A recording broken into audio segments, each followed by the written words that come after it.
We're still playing Truth or Myth. And Alex, I have the last question for you. Question number 4.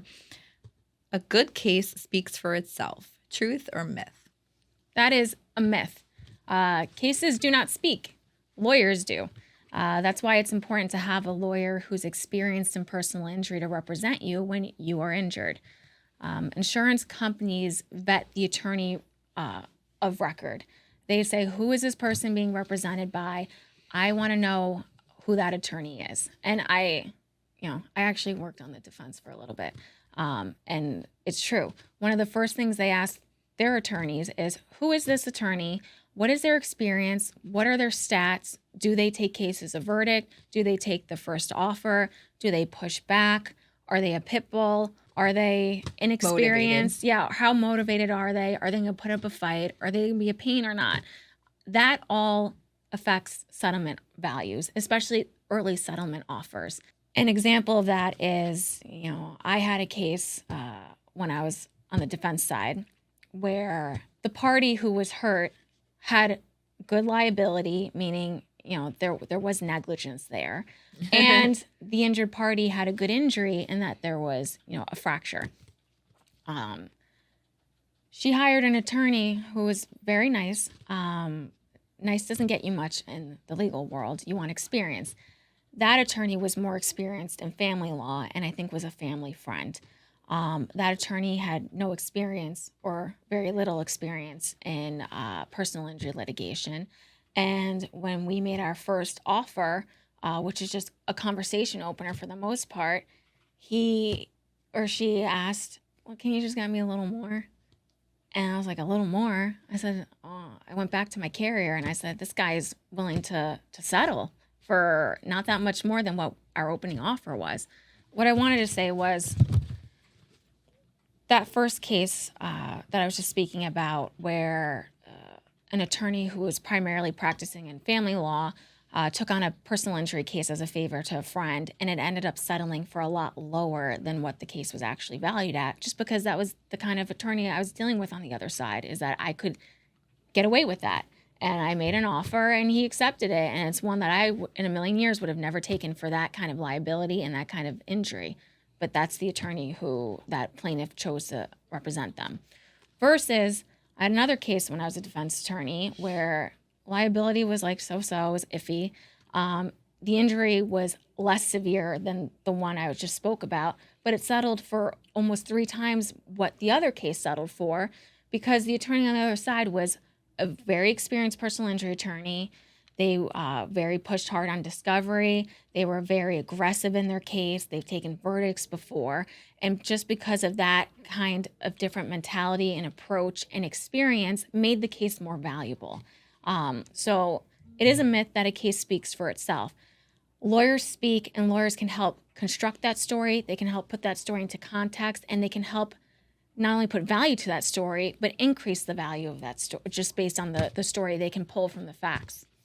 So it is a myth. Some cases seem like they're slam dunks, and they are on their own, but most of the time it's not a slam dunk. You need an attorney to tell you the story, that to be able to tell the story and give meaning to it and give value to it and give drive to it.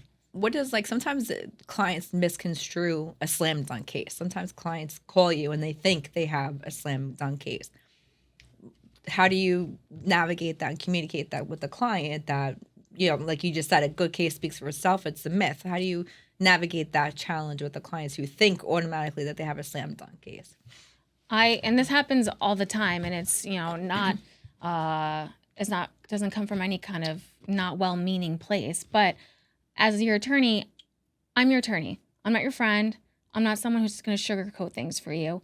It's my job and my responsibility to also educate clients as to why it's not as good of a case as they think it is, or why it is a good case, but it has these challenges. One of the most powerful things is don't sugarcoat things, especially early on.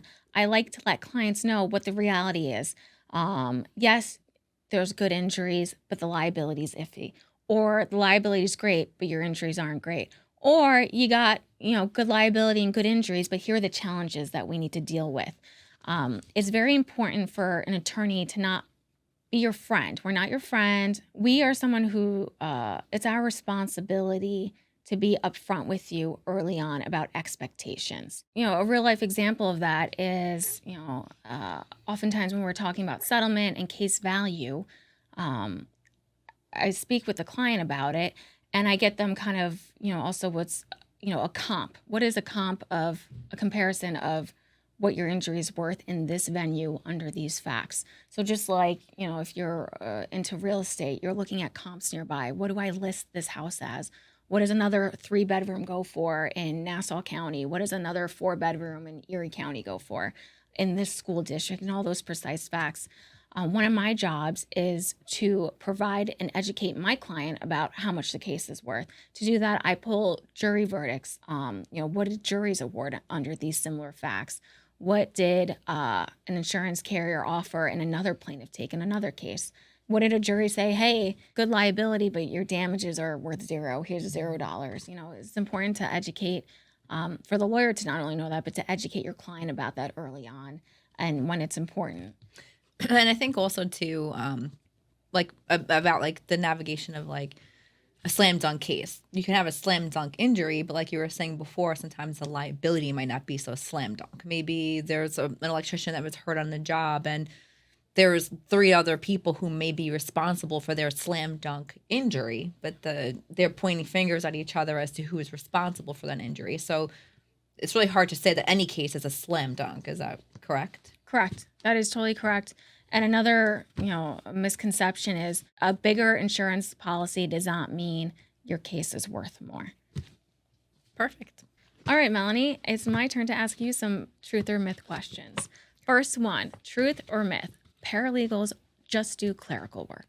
That is an absolute myth. Paralegals do a lot more than clerical work. They speak with clients on a daily basis. They're often the ones doing the initial intake phone calls, then getting subsequent treating records information from them, getting daily intakes from clients. They also analyze medical records, deposition transcripts to find critical details in support of the case. We also electronically file legal documents with the court system and communicate with opposing counsel. We also help prepare the attorneys for trial, for depositions, court conferences. We do a lot more than just clerical work. All right, next, truth or myth? Paralegals do not need to review the records in the file if the attorney knows the case. That is an absolute myth. Paralegals are the critical second set of eyes on documents that get filed in court, and in reviewing the documents our case relies on. Paralegals call out weird stuff. They red and yellow flag it to the attorneys who may not think a certain issue needs to be raised or managed head on. Melanie, I have one more truth or myth for you. Truth or myth? Paralegals are instrumental to the success of a case. That is the truth. Paralegals who meet their deadlines and complete discovery on a timely basis, they absolutely affect the timeline of the settlement of a case. Settlements are the product of a paralegal's prep, strategy, and even the relationship they have with their clients. If the clients trust everyone at the firm, including the paralegal, who is their primary source of contact, they will absolutely trust their attorney's advice as to the settlement they should take. I would like to add to that. I agree. Paralegals are very instrumental and critical to the success of a case. It also reflects that if a paralegal knows the case inside and out, that becomes clear in our discovery responses and our discovery demands.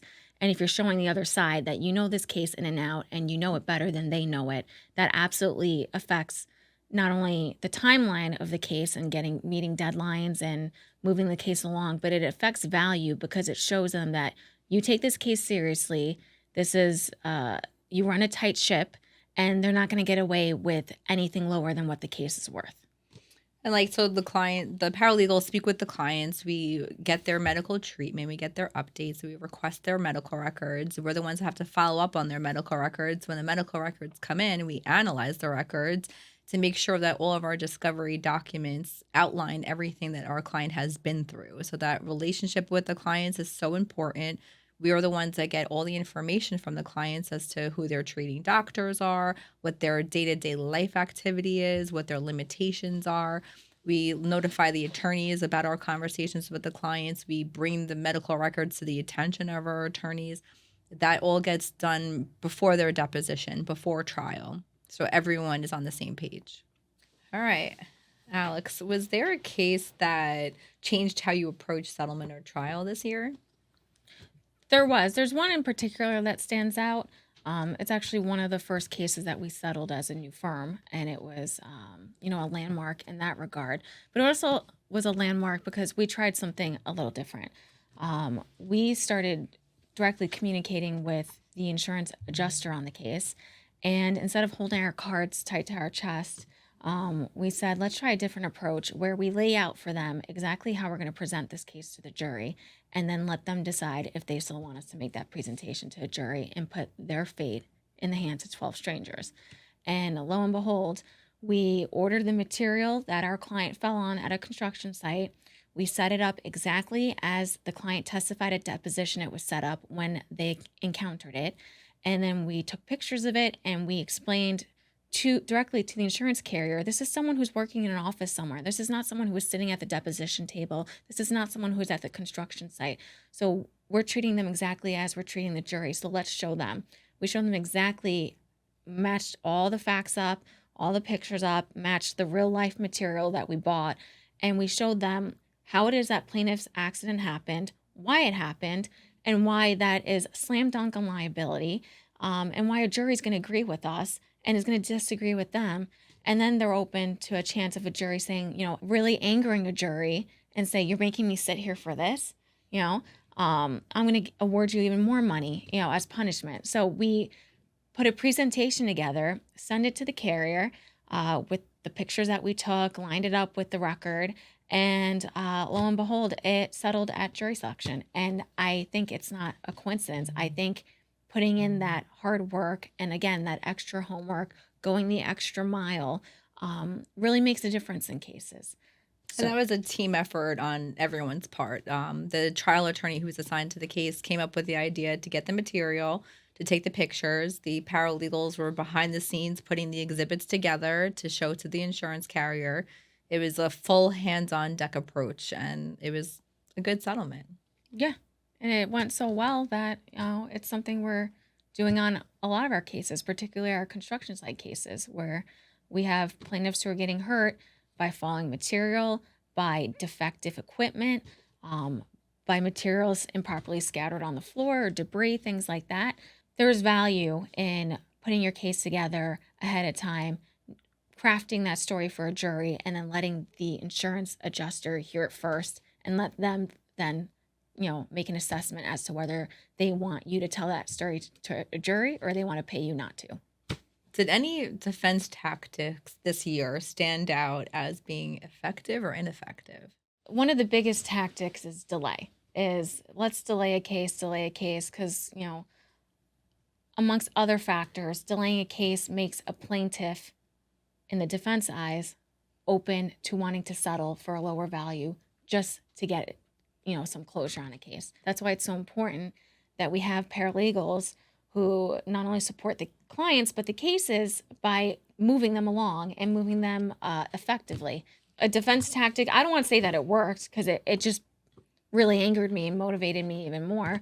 But some defense carriers, some insurance companies will only agree to mediation if my client's there. And if I have full authority on behalf of my client, I don't see why they need to be there. I think that's the defense trying to have the plaintiff there to evaluate them, catch up with them after a few years after deposition, see how they are. But two, I think it's them trying to use this as an opportunity for the defense to educate them as to why they think it's a bad case and why they should settle for a lower number. So I've now I've kind of pivoted my perspective on it, where I don't want to go to mediation anymore. If you're going to make me trial prep a case, I'm going to take a verdict. And I'm coming for your throat. All right, Mel, what systems or habits make your job easier and which ones slow you down?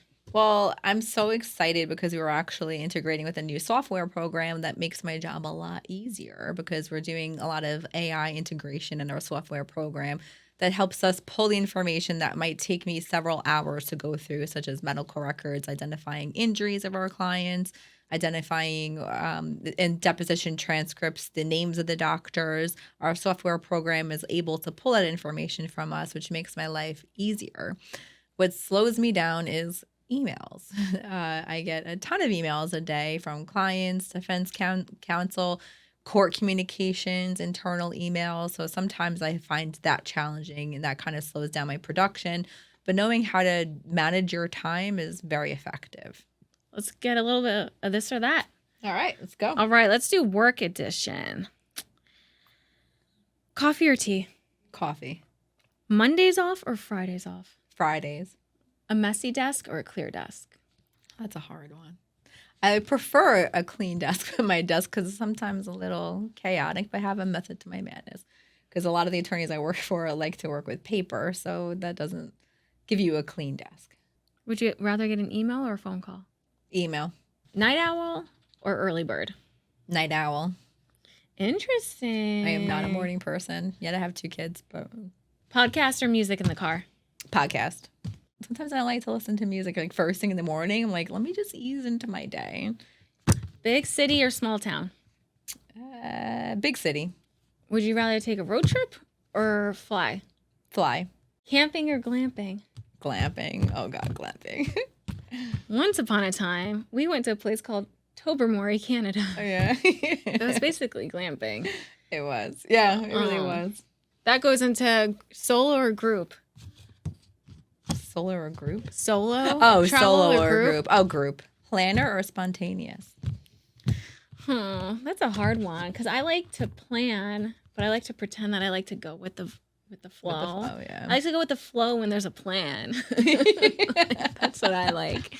Beach vacation or mountain cabin? These days, I'm dying for a beach vacation. Oh, work from home or in office? It depends. I'm gonna give the lawyer answer. It depends. I like working in office when you get into that like flow state with you and like your paralegal and you're just cranking stuff out. I also like working from home because sometimes there is a tight deadline and I'd rather spend the hour round trip car commute working an extra hour at home and getting it done. I think it depends. I agree. Oh, Dunkin' or Starbucks? Oh, Dunkin'. Oh, good. Dunkin', I thought we were going to hands beef. down. Yeah. No, Dunkin'. no. We're not beefing with that. Yeah. Okay. Yeah. Dunkin' all the way.